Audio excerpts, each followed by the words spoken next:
Hello friends, welcome back once again. Friends, आज की class में हम लोग बात करेंगे पादप अर्थात कि पौधों में वृद्धि और विकास को लेकर।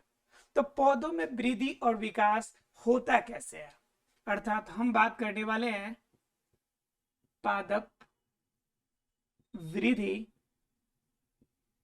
एवं विकास की।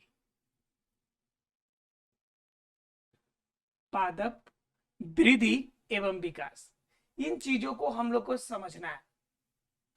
तो यहाँ पे दो शब्द है, वृद्धि और दूसरा शब्द है विकास। ये एक नया चैप्टर के फॉर्म में, एक नया फॉर्म में हम लोग जानने की कोशिश करेंगे। पौधों के बारे में बहुत सारी बातें हम लोगों ने पहले पढ़ ली है, जैसे कि प्रकाश संश्लेषण की क्रिया, श्वसन की क्रिया, पौधे क्यों क्यों बढ़ते हैं, कैसे बढ़ते हैं, उनकी सारी बातें हम लोगों ने पीछे अभी तक पढ़ लिया। आज के क्लास में हम लोग बात करेंगे वृद्धि और विकास की। बात दो चीज है, एक है आपका वर्ड वृद्धि और दूसरा वर्ड है आपका विकास। क्या वृद्धि और विकास दोनों का मतलब एक समान होता है क्या? अगर एक समान होता है तो वृद्धि और विकास ये दो शब्दों की लिखने की आवश्यकता क्यों है? क्या यह मिसप्रिंट है? क्या यह गलती से लिखा गया है? क्या ऐसा है क्या कि वृद्धि अलग चीज होती है, विकास अलग चीज होती है, दोनों में अंतर है क्या? तो वास्तव में अगर देखा जाए तो वृद्धि और विकास दोनों में अंतर पाए जाते हैं। वृद्धि अलग चीज है और विकास अलग चीज है। एक एग्जाम्पल से समझने की कोशिश करते हैं कि वृद्धि क्या है और विकास क्या है। देखिए, मान लीजिए कि एक स्टूडेंट है, यह एक स्टूडेंट है, ठीक है। इस स्टूडेंट की लंबाई में वृद्धि हो गई, लंबाई बढ़ा। ये बेचारा आया था जिस समय 4 फीट की था, 4 फीट का था। कुछ दिनों बाद ये वृद्धि करके 4.2 फीट का हो गया। तो इसका हाइट बढ़ गया, एक चीज बढ़ी, इसके साथ इसके पैर भी बढ़ गए। अब बात ये आ गई, तो क्या कहा जाएगा कि यह जो लंबाई इसकी बढ़ी है, क्या इसकी लंबाई बढ़ी है तो इसे हम लोग विकास कहेंगे? क्या लंबाई बढ़ी है, क्या हम इसका विकास कहेंगे? तो एक शब्दों में अगर सिर्फ लंबाई बढ़ी है तो हम इसे विकास नहीं कह सकते हैं। हम इसे क्या कह सकते हैं? तो इसे कहेंगे वृद्धि। इसे क्या कहेंगे? वृद्धि। कि इसकी लंबाई में वृद्धि हो गई, लंबाई बढ़ गई, इसकी चौड़ाई बढ़ गई। चौड़ाई क्या हो गई? बढ़ गई, यानी कि चौड़ाई वृद्धि हो गई। इसकी दिमाग बढ़ गए, अर्थात कि दिमाग की वृद्धि हो गई। दिमाग की क्या हो गई? वृद्धि हो गई। समझने की क्षमता बढ़ गई, अर्थात कि समझने की क्षमता में भी क्या हो गई? वृद्धि हो गई। समझने में क्या हो गई? वृद्धि हो गई। तो अलग अलग स्टेजेज है, दिमाग की वृद्धि, समझ का बढ़ना, चौड़ाई का बढ़ना, इसके लंबाई का बढ़ना, ये सभी अलग अलग रूप में देखा जाए तो ये सभी के सभी वृद्धि है। लेकिन अगर इन सारे चीजों को एक साथ मिला दिया जाए तो क्या हो जाएगा? तब हम इसे कहेंगे कि यह विकास है, यह ग्रोथ है। यह पूरा का पूरा आपका एक इंसान का, एक बच्चे का विकास हो रहा है कि उसकी लंबाई बढ़ रही है, उसकी चौड़ाई बढ़ रही है, दिमाग बढ़ रहा है, समझ बढ़ रहा है। तब कहा जाता है कि बच्चे का विकास हो रहा है। विकास का मतलब हर चीज का बढ़ना। सभी चीजों में जब पूरी तरह से बदलाव हमें देखने दिखने लगे तब हम उसे कहेंगे कि वो विकास हो रहा है, वह विकसित हो रहा है। जैसे आप लोग देश के कैटेगरी में भी समझे होंगे कि आपका देश एक विकासशील देश है, अमेरिका एक विकसित देश है। बात समझ में आ रही है? तो विकासशील और विकसित अंतर है दोनों में। मतलब जितना चीज, लोगों को जितना चीजों की रिक्वायरमेंट होती है, वो सारी चीजें जब अवेलेबल जहां पे होती है वो चीजें कही जाती है विकसित। कि अब उसे विकास की आवश्यकता नहीं है, वह अपने आप में परिपूर्ण है, तो उससे हम लोग कहते हैं विकसित। लेकिन जहां पर विकास की और आवश्यकता है तो वह विकास के क्रम में है, तो उससे हम लोग कहते हैं विकासशील। ठीक है। और जहां पर विकास कम हुआ है उससे हम लोग कहते हैं अल्प विकसित। जैसे भूटान हो गया, बांग्लादेश हो गया, तो यह अल्प विकसित है, थोड़ा सा विकसित है, ज्यादा विकसित नहीं है। इसके अलावा अफ्रीकन कंट्रीज के बहुत सारे आपके कंट्रीज है, जैसे युगांडा हो गया, तो ये विकसित नहीं है, अल्प विकसित है। ठीक है, तो बात विकास और वृद्धि समझ में आई। वृद्धि मतलब किसी खास क्षेत्र में, किसी खास क्षेत्र में दिखने वाले परिवर्तन को, दिखने वाले परिवर्तन, दिखने वाले परिवर्तन को क्या कहते हैं? वृद्धि कहते हैं। किसी खास क्षेत्र में दिखने वाले परिवर्तन को आप क्या कहेंगे? तो उसे कहेंगे वृद्धि। लेकिन एक जीव के अंदर, एक जीव में समुचित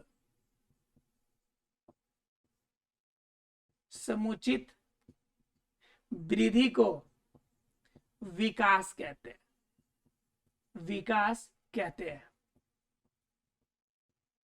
दो अलग अलग वर्ड यूज होते हैं इनके लिए। एक वृद्धि है तो इसके लिए इंग्लिश में भी वर्ड अलग यूज होते हैं, ग्रो, और विकास का होता है डेवलपमेंट, डेवलपमेंट अर्थात कि डेवलप। ठीक है, तो अब क्या हो गया? तो यहाँ पे ग्रो होना और डेवलप होना दोनों चीजें अलग चीजें। आप कहा जाता है कभी आप डेवलप नहीं है, मतलब कि आपके अंदर बहुत चीजों की अभी होना जरूरी है। जिन चीजों की अभी कमी है, लंबाई बढ़ जाने से नहीं हो जाता। कहते हैं घर पे देखिएगा, पापा मम्मी अक्सर कहते हैं अगर कुछ गलती कर दीजिए तब क्या कहते हैं कि सिर्फ लंबाई बढ़ने से नहीं होता बेटा, आपको समझ आनी चाहिए, आपको बातें भी समझ आनी चाहिए, आपको समझ होनी चाहिए कि कोई काम कैसे करना है, किस काम को करना है, किस काम को नहीं करना है, ये समझ होनी चाहिए। अभी आप विकसित नहीं हुए हैं, आप इस रूप में विकास नहीं कर लिए कि आप मेरे बातों को काट सके। आपके लंबाई बढ़ जाने से आपके अंदर कुछ नहीं हो जाता ज्ञान। बात समझ में आ रही है? तो उनका कहने का मतलब एक ही बात होता है कि आप में वृद्धि हुई है, नो डाउट आप में वृद्धि हुई है, आप लंबे हो गए हैं, लेकिन आपका विकास नहीं हुआ।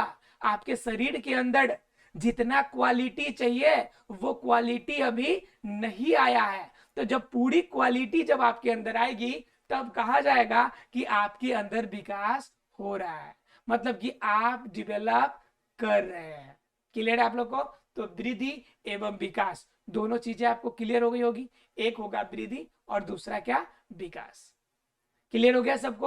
अब आज की क्लास में हम लोग इसी दोनों के बारे में जानेंगे कि पादप में वृद्धि और विकास होता कैसे।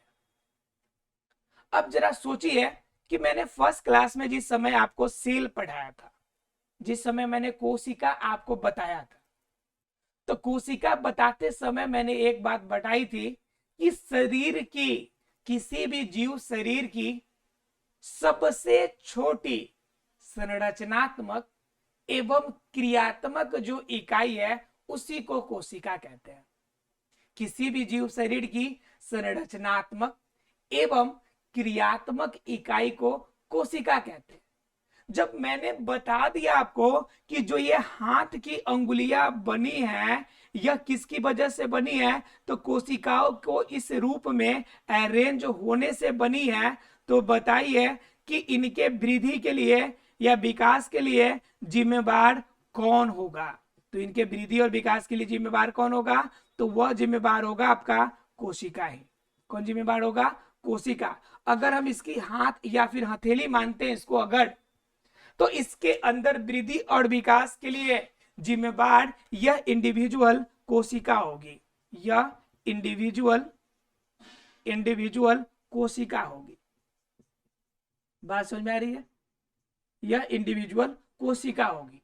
मतलब क्या? इसकी वृद्धि कितना ज्यादा हो रही है, विकास कौन और कितना ज्यादा हो रहा है, इसके लिए जिम्मेवार कौन है? इंडिविजुअल, यानी कि एक कोशिका जिम्मेवार है। और कोशिका के अंदर, ध्यान से समझिएगा, कोशिका के अंदर वृद्धि के लिए जिम्मेवार कौन है? तो उसके अंदर जिम्मेदार होता है आपका जीव द्रव्य। क्या जिम्मेवार होता है? जीव द्रव्य। बात समझ में आ रही है कि किसी कोशिका में कितनी ज्यादा वृद्धि होगी इसको डिसाइड कौन करेगा? तो इसको डिसाइड करेगा जीव द्रव्य। बात आती है कि जीव द्रव्य होता क्या है, तो जीव द्रव्य दरअसल क्या होता है कि कोशिका झिल्ली के अंदर पाए जाने वाले सभी पदार्थ को सम्मिलित रूप से क्या कहा जाता है, तो जीव द्रव्य कहा जाता है। जैसे मान लीजिए ये कोशिका है और इस कोशिका के सबसे बाहर वाला कोशिका का झिल्ली है, ये क्या है हमारा कोशिका का झिल्ली है, कोशिका झिल्ली है। इस कोशिका झिल्ली के अंदर ये जितना भी मटेरियल मिलेगा, ये केंद्रक जितना भी ये मटेरियल सब है, इन सभी के सम्मिलित रूप को ही हम क्या कहेंगे, इन सभी के समुचित रूप को हम क्या कहते हैं, तो जीव द्रव्य के नाम से जानते हैं। इसी को हम क्या कहेंगे, जीव द्रव्य। अर्थात सीधे शब्दों में कहें कि एक जीव का विकास उसकी कोशिका पे निर्भर है और कोशिका का विकास उसके जीव द्रव्य पे निर्भर है। अब बात आती है कि भाई जीव द्रव्य का विकास किन चीजों पे निर्भर करेगा। जीव द्रव्य भी तो किसी चीज से मिलकर बना होगा, जीव द्रव्य का विकास भी तो किसी तथ्य पे निर्भर होगा। तो आखिर जीव द्रव्य किन चीजों पे निर्भर है, इनके बारे में हमें जानना है कि अब जीव द्रव्य किस चीज पे निर्भर। देखिए अब इसके अंदर क्या है कि जीव द्रव्य की वृद्धि कैसे होगी या जीव द्रव्य किस पे डिपेंड करता है। तो जीव द्रव्य में क्या है कि इसके अंदर पानी की कितनी मात्रा है, पानी कितनी अवशोषित इन्होंने किया है, इनके अंदर कार्बोहाइड्रेट की कितनी मात्रा है, इनके अंदर प्रोटीन कितना ज्यादा है, इनके अंदर क्या है प्रोटीन कितना ज्यादा है, इनके अंदर और क्या भाई चाहिए, प्रोटीन हो गया, पानी चाहिए, कार्बोहाइड्रेट चाहिए। ये मटेरियल इनके अंदर नई जो कोशिका भित्ति बनी है, यह कोशिका भित्ति कितनी मोटी है, यह कोशिका भित्ति किन चीज से मिलकर बनी हुई है, लिग्निन से बनी है, सेलुलोज से बनी है। इन सम्मिलित रूप में वृद्धि को ही हम क्या कहेंगे, जीव द्रव्य में वृद्धि कहेंगे। इसी सम्मिलित रूप को क्या कहेंगे, जीव द्रव्य में वृद्धि करेंगे। जीव द्रव्य में वृद्धि तो कोशिका में वृद्धि, तो कोशिका में वृद्धि होगा तो ऑटोमेटिकली आकार में वृद्धि होगा। तो एक दो चीज ये है कि कोशिका में वृद्धि हो गई तो आपकी वह क्षेत्र में वृद्धि हो गई, लेकिन इसके अलावा भी वृद्धि के लिए एक और फैक्ट जिम्मेदार होता है। देखिए एक तो हमने अभी डिस्कस करी कि कोशिका में वृद्धि, अर्थात कोशिका वृद्धि हो जाए तो कोशिका वृद्धि, और दूसरी अगर बात करें तो कोशिका का विभाजन, कोशिका का क्या करना, विभाजन करना, कोशिका विभाजन करना, यह कोशिका विभाजन भी इसके लिए जिम्मेदार है। तो क्या कह रहा है, कोशिका वृद्धि या कोशिका विभाजन यह सभी किसके लिए जिम्मेदार है, एक जीव की पूर्ण रूप से वृद्धि और विकास के लिए जिम्मेदार होते हैं। ठीक है, तो कोशिका वृद्धि और कोशिका विभाजन। और बात हम लोग किसकी करने वाले हैं आज, तो पादप की वृद्धि और पादप की विकास की। तो एक बात दिमाग में हंट करती है हम लोग को कि क्या पौधे जीवन पर्यंत अर्थात कि सारी जीवन ता उम्र वृद्धि करते हैं। जैसे हम लोग का शरीर है कि 18 साल 19 साल 18 साल तक लगभग मैक्सिमम मोस्ट ऑफ चीजें हमारे अंदर वृद्धि कर लेती है। उसके बाद विकास की आवश्यकता नहीं होती, हमारे बॉडी के अंदर वृद्धि जनरली रुक जाती है, वृद्धि रुक जाती है। सिर्फ अब विकास होता है, हम लोग का समझ बढ़ती है, हमारी समझ बढ़ती है, हमारे अंदर मैच्योरिटी आती है, बातों को कहने करने या रहने सहने का तरीका बदलता है, तो हमारे अंदर विकास होता है, वृद्धि का कार्य रुक जाता है, वृद्धि हमारे बॉडी के अंदर रुक जाती है। तो क्या बात सेम चीज पौधे के अंदर भी होती है? क्या पौधा 18 साल का हो जाए तो पौधे में विकास रुक जाए, ऐसा होता है क्या? तब हम बात करते हैं कि पौधों के वृद्धि और विकास की। क्या पौधे की वृद्धि और विकास जिंदगी भर का उम्र करती है क्या? तो दरअसल इसका आंसर एक शब्दों में कहा जाए तो इसका आंसर होगा नहीं। ठीक है, अर्थात कि पौधे की वृद्धि विकास आपकी रुकने वाली केस में से नहीं आती है। पौधे की वृद्धि और विकास हमेशा होती रहती है, यानी जब तक पौधा जीवित रहे, जब तक पौधा जीवित रहे उसके अंदर क्या होगा, उसके अंदर वृद्धि की मकाम जो है वह होता रहेगा। वृद्धि उनके अंदर ता उम्र होती है, जितने दिन तक का उसका उम्र उतना ज्यादा दिन तक उसमें वृद्धि, उतना ज्यादा दिनों तक उनके अंदर ग्रो होगा, विकास वो करेगा। क्लियर है? अब ज्यादा दिनों तक वृद्धि और विकास करेगा, इसका मतलब क्या है कि जितना दिन तक जीवित रहेगा उतना दिन तक वृद्धि करेगा। तो अब वृद्धि के अंदर क्या शरीर के सभी भागों में समान रूप से वृद्धि होती है क्या? तो बिल्कुल भी नहीं। इसकी परिभाषा अगर वृद्धि की जाए तो वृद्धि की सामान्य परिभाषा हम लिख सकते हैं कि जीव द्रव्य के कारण, वृद्धि होने के कारण शरीर में विभिन्न प्रकार के परिवर्तन देखने को मिलता है, जिसे हम लोग वृद्धि के नाम से जानेंगे। लेकिन परफेक्टली वृद्धि का परिभाषा नहीं दिया जा सकता, क्योंकि हम, आप या कोई भी ये नहीं बता सकता कि किस जीव के अंदर कितना ज्यादा वृद्धि होगा। क्या सभी का वृद्धि का अनुपात एक समान होगा? क्या सभी का अलग अलग होगा? ऐसा कुछ भी हम नहीं बता सकते हैं। जब ये नहीं बता सकते तब हम इसका उपयुक्त तरीके से परिभाषा भी नहीं दे सकते। इसलिए जनरली क्या कहा जाता है कि वृद्धि की परिभाषा हम नहीं दे सकते, लेकिन हम ये जरूर कह सकते हैं कि जीव द्रव्य में वृद्धि किसी भी जीव के अंदर वृद्धि का द्योतक होता है, अर्थात किसकी जीव द्रव्य में वृद्धि हो रही है मतलब वह जीव में भी वृद्धि होगा। तो देखिए पौधे के अंदर एक केस तो मिल गया कि जब तक पौधा जीवित रहे वृद्धि होगी, लेकिन पौधों के सभी क्षेत्रों में वृद्धि हमेशा नहीं होती है। इनकी वृद्धि मुख्य रूप से सिर्फ और सिर्फ विभज्योतकी उत्तक वाले पार्ट में ही होती है। विभज्योतकी उत्तक अर्थात मेरिस्टेम जिसे कहते हैं, इन्हीं भागों में सिर्फ और सिर्फ वृद्धि होती है। अर्थात क्या? विभज्योतकी उत्तक का मतलब जो विभाजन करने वाला उत्तक हो, विभाजन करने वाले कोशिकाओं का समूह, सिर्फ उन्हीं क्षेत्रों में सिर्फ क्या होगा? विभाजन होगा। अब क्या होती है कि विभज्योतकी उत्तक के अंदर एक चीज और देखने को मिलेगा कि इनके अंदर विभज्योतकी उत्तक जो होंगे वह 3 स्टेजेस में होंगे। कितने स्टेजेस में होंगे? 3 स्टेजेस में। कहां कहां पे पाए जाएंगे? तो सबसे बड़ी बात है कि उनकी वृद्धि वाले क्षेत्र, पौधे के सबसे 3 वृद्धि वाले जो क्षेत्र होंगे, उन 3 वृद्धि वाले क्षेत्र में विभज्योतकी उत्तक पाया जाता है। तो कहां कहां पे? तो 1 नंबर तो पाया जाता है आपका शीर्ष वाले भाग पे, जिसे हम लोग क्या कहते हैं? शीर्षस्थ विभज्योतकी उत्तक, विभज्योतक। ठीक है। दूसरे की अगर बात कीजिएगा तो साइड में होता है, तो उसे हम लोग क्या कहते हैं? पार्श्वस्थ। क्या कहते हैं? पार्श्वस्थ विभज्योतकी उत्तक, विभज्योतक। अगर बात कीजिएगा तीसरा तो यह होता है आपका अंतर्वेशी, अंतर्वेशी विभज्योतक।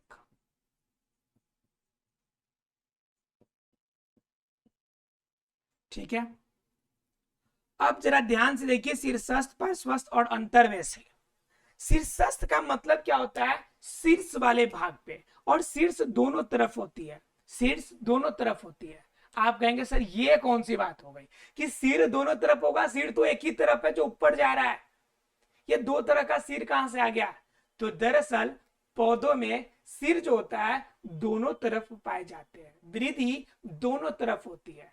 एक होता है गुरुत्वानुवर्ती, एक वृद्धि होती है गुरुत्वानुवर्ती, मतलब क्या? गुरुत्वाकर्षण की दिशा में। तो गुरुत्वाकर्षण कहां लगती है?